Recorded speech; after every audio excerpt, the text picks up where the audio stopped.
Hello everyone यार। कैसे हो तुम सभी? कैसी चल रही है तुम्हारी प्रिपरेशन सीयूटी की? सो या जैसे कि मैंने अपनी अकाउंटेंसी की पार्ट वन में बताया था कि अपनी स्ट्रैटेजी अपनी जर्नी के बारे में, जिससे I got admission into the Asia's number one commerce college, Shri Ram college of commerce. So या इस वीडियो में मैं बताऊंगा कि तुम्हारा अप्रोच क्या होनी चाहिए सीयूटी के लिए, एंड हम कैसे कैसे आगे बढ़ेंगे। फिर सबसे पहले जैसे कि हम जो है कंसेप्ट बिल्डिंग में तुम्हें फोकस करना चाहिए, बिकॉज लाइक जब छोटे छोटे कंसेप्ट्स में तुम फोकस करोगे तभी तुम एमसीक्यूज को अटेम्प्ट कर पाओगे ना। क्योंकि ये रिटर्न एग्जाम तो है नहीं कि जिसमें तुम ऊपर ऊपर से पढ़ के चले गए और कुछ भी हो गया। तो इसमें कंसेप्ट बिल्डिंग पर फोकस करना पड़ेगा, एंड फिर यार प्रैक्टिस जितनी ज्यादा हो सके प्रैक्टिस करो। P Y Qs study material and mocks तो मैं कहूँगा एक मॉक्स तो रेगुलरली लगाओ अकाउंट्स का। बिकॉज यार ये डिफिकल्ट नहीं है, बस बात ये है कि प्रैक्टिस की जितनी ज्यादा प्रैक्टिस करोगे उतना अच्छा रहेगा।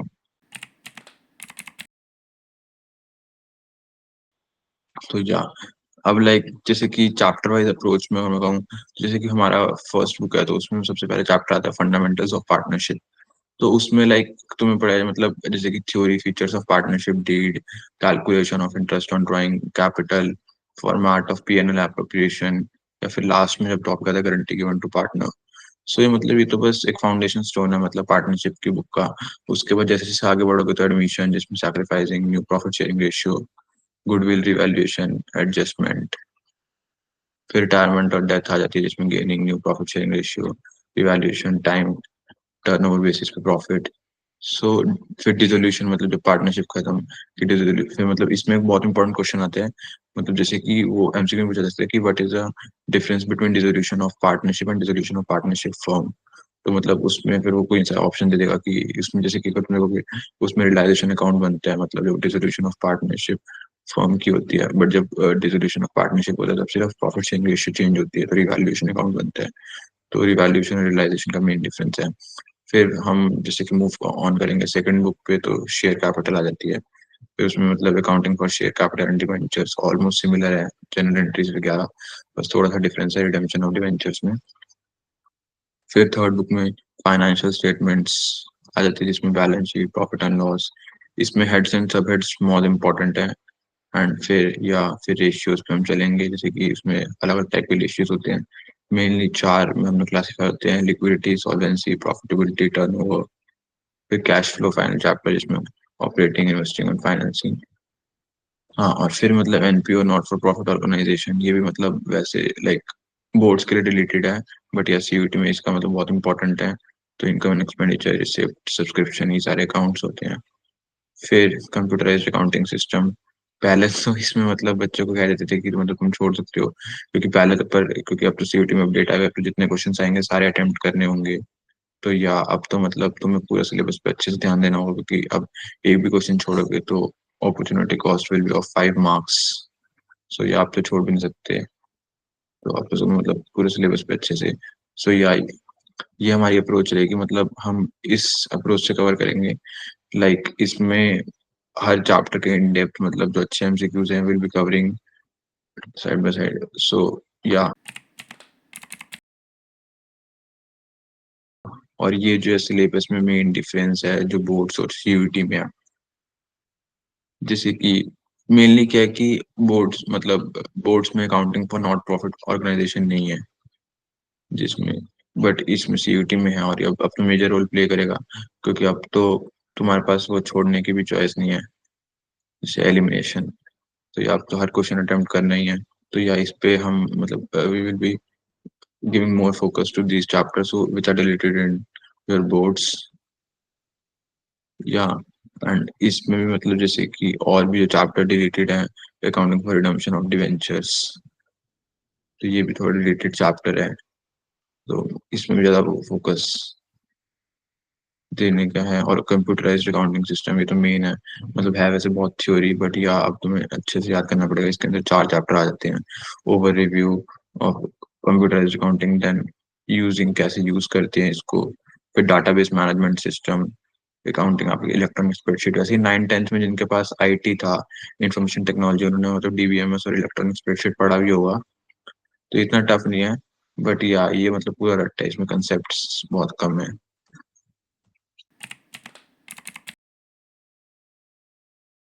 तो या ये जो मेन डेविएशंस हैं, computerised accounting system, accounting for non profit redemption, out of proceeds of fresh issue, ये बहुत इंपॉर्टेंट है, नया कंसेप्ट है। मतलब अकाउंटिंग फॉर शेयर कैपिटल में एक्यूमुलेटेड प्रॉफिट और सिंकिंग फंड भी आ जाता है, EPS, dividend per share, profit sharing. तो ये सारे कंसेप्ट जो थे वो बोर्ड्स में मतलब नहीं थे, बट या सीयूईटी में बहुत इंपॉर्टेंट रोल प्ले करेंगे। तो या इस पे मतलब मैं कहूँगा कि थोड़ा, हाँ, मतलब हम भी अपनी साइड ज्यादा फोकस देंगे, और आप भी मतलब इसकी इन क्वेश्चन इसकी थोड़ी ज्यादा प्रैक्टिस करना, बिकॉज अब तुम्हारा मतलब सीयूटी में तुम्हें हर एक क्वेश्चन अटेम्प्ट करना है, एवरी क्वेश्चन, अगर कोई भी छोड़ोगे तो उसकी अपॉर्चुनिटी कॉस्ट 5 मार्क्स होगी।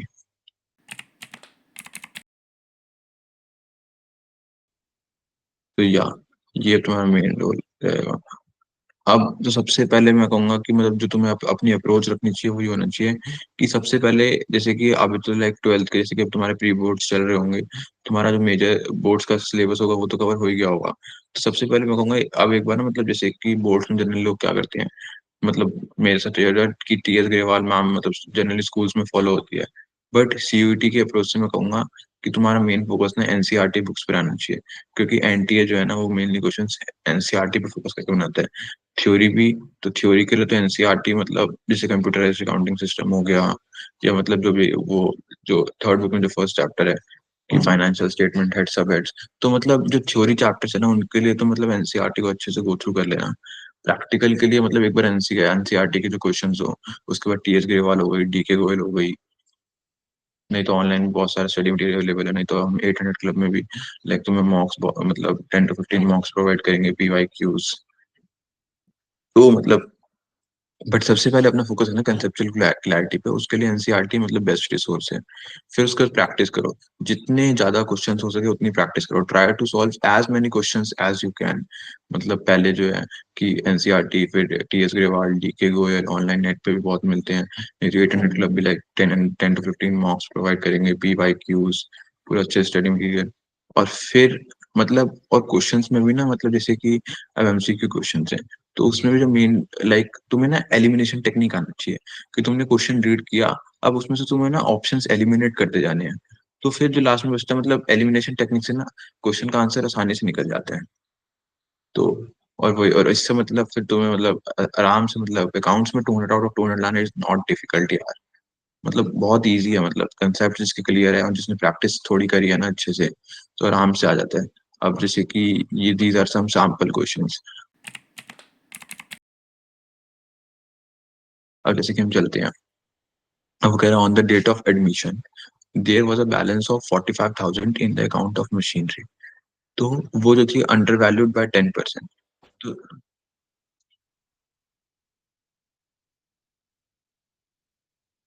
तो जो अब under valued bye 10%, value of machinery जो अपीयर होगी बैलेंस शीट में, तो ये अंडर वैल्यूड थी, तो जो बैलेंस शीट में जो अपीयर होगी मतलब बैलेंस शीट में क्या आएगी, इसकी ओरिजिनल वैल्यू तो यानी कि 49,000। तो ये, तो इसलिए मतलब ऐसे इजी क्वेश्चन नहीं आता, जैसे वर्कमैन कंपनसेशन रिजर्व है, तो वो जो है अगर कोई क्लेम नहीं है, तो वो जो होगा क्रेडिट क्रेडिट हो जाएगा to all the old partners capital account. तो मतलब ऐसे इजी क्वेश्चंस भी आते हैं, जैसे ये correct sequence of the life of company, सबसे पहले जैसे क्या होता है, पहले तो प्रमोशन, फिर फ्लोटेशन एक्सपेंसेस होते हैं, फिर इनकॉर्पोरेशन, कमेंसमेंट ऑफ बिजनेस। तो सी सी बी डी ए, हाँ, तो फोर्थ आ जाएगा। हम्म। अब ये जैसे मतलब कैश फ्लो से क्वेश्चन आ गया, तो ये सारे क्वेश्चन में जो कैश फ्लो कवर करेंगे तब, और ऐसे ही फिर मतलब थोड़ा डिफिकल्ट, जैसे कि केस स्टडीज वगैरह भी आ जाती हैं, जैसे इसमें ये जी के भी 3 पार्टनर्स थे, तो लास्ट 10 ईयर से प्रॉफिट शेयरिंग रेशियो 5:3:2 थी, post Covid under the firm वो बैडली अफेक्ट हो गई थी, तो डिसॉल्व करने के लिए उनके कैपिटल अकाउंट्स में बैलेंस ये था, लाइबिलिटीज ये, तो अनरिकॉर्ड लाइबिलिटी भी थी, तो रियलाइजेशन एक्सपेंसेस जो थे 30,000 के being on the behalf of the firm. तो इसमें डिसोल्यूशन क्यों हुआ, इन तीनों ने मिलके किया था, तो एग्रीमेंट। तो ऐसे ही फिर डिटरमाइन इसके लिए प्रॉफिट एंड लॉस अकाउंट मतलब रफ में प्रिपेयर करने हैं। तो लाइक इसके लिए शॉर्ट टिप्स एंड ट्रिक्स भी मतलब बताऊँगा मैं, जब ये वाला चैप्टर मतलब हम कवर करेंगे रिज़ोल्यूशन। क्योंकि पूरा अगर अच्छे से प्रॉफिट एंड लॉस अकाउंट बनाओगे पेपर में बहुत टाइम जाएगा। तो ये अब गेन एंड लॉस के लिए भी रियलाइज़ेशन अकाउंट बनाना पड़ेगा अच्छे से, मतलब पर वो शॉर्ट में मतलब लिख के भी कर सकते हो, +50 -40 ऐसे भी हो सकते हैं। तो यही है, मतलब तुम्हें ना मेनली अपना बस टाइम सेव करना है, क्योंकि अब तो लाइक हर क्वेश्चन अटेम्प्ट करना कंपल्सरी है। तो अपना जितना ज़्यादा टाइम सेव कर सको उतना मतलब करना है, क्योंकि पेपर पूरा भी तो करना है, मेन बात ये है। अब जैसे कि रियलाइज़ेशन एक्सपेंसेस क्या वो जी ने पे किए थे बट बिहाफ ऑफ फर्म, तो बिहाफ ऑफ फर्म पे मतलब कि 2 जो है वो कैश अकाउंट होगा। मतलब बिहाफ ऑफ फर्म पे उसने पे किए थे ना, तो जो डेबिट होगा वो तो मतलब रियलाइज़ेशन ही होगा, पर जी ने पे किए थे तो जी कैपिटल से रियलाइज़ेशन, तो जी's कैपिटल जैसे ही है। तो existing profit and loss account in the books of firm, हाँ, तो एग्जिस्टिंग में बियर होते हैं। तो ये जब ये पूरी ऐसे केस स्टडी भी आती है, और केस स्टडी में मतलब तुम्हें ना पहले केस स्टडी को एक स्किमिंग करनी होती है कि मतलब ऊपर-ऊपर से पढ़ लिया, फिर क्वेश्चंस देखने होते हैं कि किस-किस कौन से क्वेश्चंस हैं। और फिर उन क्वेश्चंस के हिसाब से तुम्हें बस आंसर मतलब कैलकुलेशन करनी होती है, और जैसे पूरा रियलाइज़ेशन अकाउंट हो गया, प्रॉफिट एंड लॉस, ये पूरा नहीं बनाना होता है, रफ में मतलब फिगर्स लिख ली। तो लाइक जब हम इस चैप्टर पे आएँगे तो will be covering in detail resolution वाला। तो या इससे मतलब अकाउंट्स पे 200 आउट ऑफ 200 लाना इज़ नॉट डिफिकल्ट। तो ये मैंने चैप्टर वाइज़ अप्रोच बताई कि मतलब पहले तो कंसेप्चुअल क्लैरिटी, फिर प्रैक्टिस, और मॉक्स मतलब रेगुलरली देना बहुत ज़रूरी है। तो इस पे फोकस करो and please stay tuned for further videos and follow 800 club.